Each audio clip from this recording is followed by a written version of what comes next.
السلام علیکم ورحمۃ اللہ وبرکاتہ۔ امید کرتا ہوں کہ آپ سب خیریت سے ہوں گے۔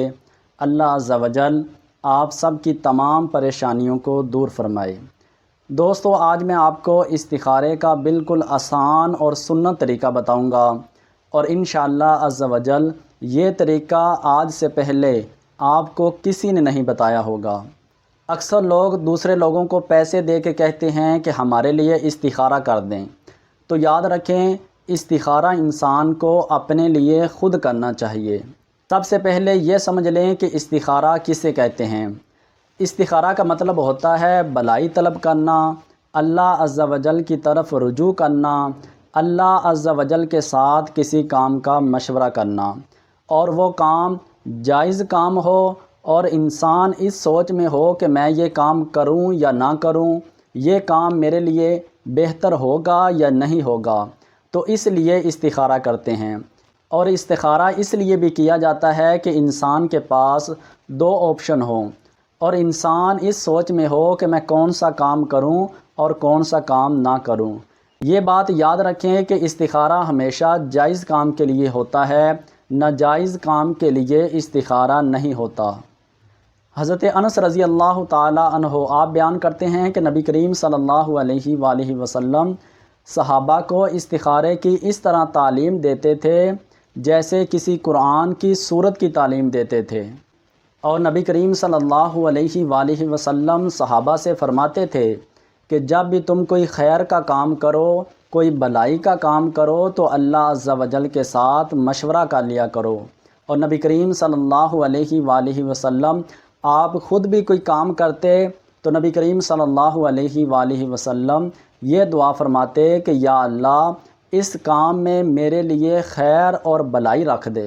استخارے کا طریقہ یہ ہے کہ جس دن آپ نے استخارہ کرنا ہے اس دن آپ نے غسل کرنا ہے، صاف ستھرا لباس پہننا ہے، اور آپ نے عشاء کی نماز مکمل ادا کرنے کے بعد اسی جگہ پہ بیٹھ جانا ہے۔ اس کے بعد آپ نے 2 رکعت نفل آپ نے استخارے کی نیت کرتے ہوئے آپ نے پڑھنے ہیں، اور ان 2 نفلوں میں آپ نے سب سے پہلی رکعت میں سورۃ الفاتحہ کے بعد آپ نے سورۃ الکافرون پڑھنی ہے، اور دوسری رکعت میں آپ نے سورۃ الفاتحہ کے بعد سورۃ الاخلاص پڑھنی ہے۔ 2 رکعت آپ نے پڑھنے کے بعد اسی جگہ پہ آپ نے بیٹھ کے آپ نے 11 مرتبہ درود ابراہیمی پڑھنا ہے۔ اس کے بعد آپ نے 21 مرتبہ سورۃ الاخلاص یعنی قل هو اللہ احد اللہ الصمد لم یلد ولم یولد ولم یکن لہ کفوا احد، یہ صورت آپ نے 21 مرتبہ پڑھنی ہے۔ اس کے بعد آپ نے 11 مرتبہ پھر درود ابراہیمی پڑھنا ہے۔ اس کے بعد آپ نے 7 مرتبہ لا حول ولا قوۃ الا باللہ العلی العظیم پڑھ کے اپنی دائیں طرف آپ نے پھونک مارنی ہے، اور اس کے بعد بائیں طرف آپ نے 7 مرتبہ پڑھ کے پھونک مارنی ہے۔ اس کے بعد آپ نے دعائے استخارہ پڑھنی ہے۔ دعائے استخارہ کا لنک میں آپ کو ڈسکرپشن میں دے دوں گا، جب آپ اس لنک پہ کلک کریں گے تو آپ کو دعائے استخارہ مل جائے گی۔ آپ نے وہ دعائے استخارہ پڑھنی ہے، اور اس کے بعد آپ نے جو کام ہے آپ کا جس کے لیے آپ نے استخارہ کیا ہے اس کو ذہن میں رکھتے ہوئے آپ نے کسی سے کوئی بات نہیں کرنی، اور آپ نے سو جانا ہے۔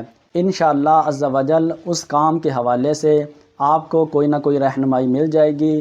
یہ عمل آپ نے مسلسل 3 دن تک کرنا ہے۔ 3 دنوں میں آپ کا جو کام ہے، جو حاجت ہے، اس کام کے لیے اللہ عز و جل آپ کی ضرور رہنمائی فرما دے گا۔ اگر آپ کو ویڈیو پسند آئی ہو تو ویڈیو کو ضرور لائک کریں۔ اگر آپ چینل پر نئے آئے ہیں تو چینل کو ضرور سبسکرائب کر لیں۔ انشاءاللہ عز و جل آپ کو اس طرح کی اسلامک اور وظائف کی ویڈیو ملتی رہیں گی۔ اللہ عز و جل ہم سب کا حامی و ناصر ہو، آمین بجاہ النبی الامین۔